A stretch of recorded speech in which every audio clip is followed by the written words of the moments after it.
দর্শক, এই বিষয়ে আরো খবর জানাতে সরাসরি যোগ দিচ্ছেন আমাদের সহকর্মীরা। প্রথমেই যাব কক্সবাজারে, সেখানে আছেন সহকর্মী সিয়াম সোহেল। সোহেল, কক্সবাজার থেকে 23 নাবিক কি চট্টগ্রামের পথে রওনা হয়েছেন?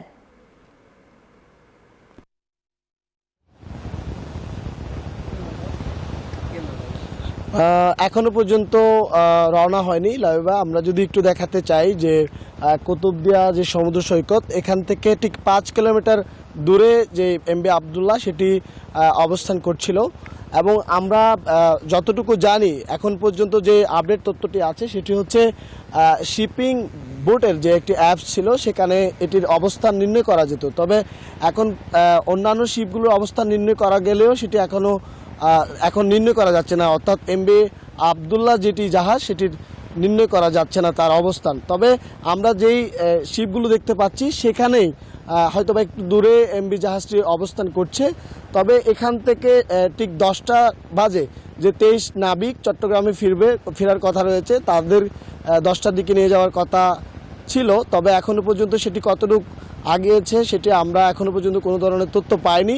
তবে এখানে যে জাহাজটি রয়েছে সেখানে মাতারবাড়ি যে পোর্ট আছে এই বন্দরে 56 টন যে চুনাপাথর সেগুলো খালাস করার কথা ছিল, সেগুলো এখনও পর্যন্ত খালাস হয়নি। তবে আমরা এখানে আছি, এখানকার যে সর্বশেষ তথ্য সেটি জানাবার চেষ্টা করছি। আমাদের সহকর্মী নয়ন বড়ুয়া জয়, তিনি চট্টগ্রামে আছেন, তার কাছে ফিরে যাব, তার কাছে জানতে চাইবো যে একই সাথে সেখানকার পরিস্থিতি কেমন এবং যে নাবিক যাদের স্বজনরা অপেক্ষা করছে তাদের প্রতিক্রিয়া কি এই বিষয়ে। জয়। ওয়ালটন ফ্রিজ কিনে অনেকের মতো আপনিও হয়ে যেতে পারেন মিলেনিয়াল। সেরা পণ্যের সেরা অফার। ধন্যবাদ শিয়াম আপনাকে। আপনি যেমনটা কুতুবদিয়ার খবর জানিয়েছেন, তেমনিভাবে বন্দরনগরী চট্টগ্রামেও, যেহেতু চট্টগ্রামেরই সবচেয়ে বেশি নাবিকের বাড়ি, তার কারণে কিন্তু তাদের পরিবারেরা অপেক্ষায় আছেন কখন তাদেরকে ফিরে আনা হবে। 4টার দিকে চট্টগ্রাম বন্দরের এনসিটি যে জেটি আছে, 1 নম্বর জেটি, সেই জেটিতে কিন্তু তাদেরকে বন্দরের আরেকটি জাহাজে বহির্নোঙর থেকে তাদেরকে নিয়ে আসা হবে।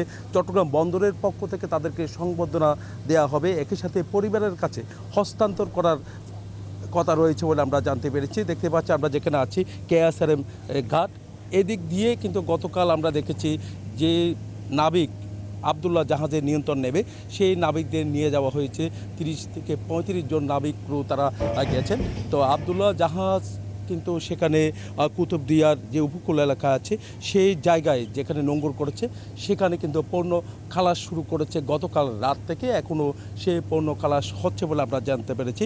তবে 10টার দিকে সেই জাহাজটি এখানে যারা নাবিক আছে তাদেরকে নিয়ে আসা হবে, এমনকি আবদুল্লাহ জাহাজের যারা নাবিক তাদেরকে বহির্নোঙরে আসার পর কিন্তু সেই বহির্নোঙর থেকে চট্টগ্রাম বন্দরের আরেকটি জাহাজে করে তাদেরকে চট্টগ্রাম বন্দরে এনসিটি যে আছে টার্মিনাল, সেই টার্মিনালে তাদেরকে নিয়ে আসার কথা রয়েছে বলে আমরা জানতে পেরেছি। তো এই ছিল আমার এখানকার সর্বশেষ। ফিরে যাচ্ছে স্টুডিওতে আপনার কাছে।